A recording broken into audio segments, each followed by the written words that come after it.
नमस्कार, शुभ सकाळ मित्रांनो. तर मी कोकणी दर्शन घडवणार तुम्हाला कोकण दर्शन. तर मित्रांनो, सकाळी उठून मी गेलो जाकातीमध्ये, कारण का तर मला आज झेरॉक्स काढायची होती.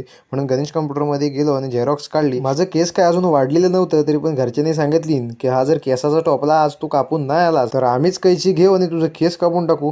या भीतीपोटी मी सलूनमध्ये गेलो आणि वयाच नावापुरतं केस कापून आलो. दिवसभरात रत्नागिरीमध्ये जाणाऱ्या मरणाच्या गाड्या आहेत, तरी पण सगळ्या माणसांना या एकाच गाडीत चढायचं होतं. गाडीच्या दरवाजाजवळ एवढी गर्दी केली नव्हती की उतरणाऱ्या माणसांना उतरायला वाटच देत नव्हती. आणि आज एवढा धोधो पाऊस लागत होता की मलाच समजत नव्हतं नक्की मी वाडीत आलोय की अरबी समुद्रात आलोय. तुडुंब भरलेला अरबी समुद्र मी कसा बसा पोहत पोहत पार केला. नंतर मग पुढे आलो. पुढे येऊन बघितलं तर काय, अटलांटिक महासागराचं सगळं पाणी आमच्या खापरेवाडीच्या पाकाडीवरनं सोडली नव्हतं. आणि असं पाणी सध्या सगळीकडे सोडलेलं आहे. म्हणून सांगतो, कुठं जाऊ नका, घरी राहा, तुमची आणि तुमच्या कुटुंबियांची काळजी घ्या आणि अशाच माझ्या सगळ्या व्हिडिओ बघित राहा. चला तर मग भेटू अशाच एका नवीन व्हिडिओत.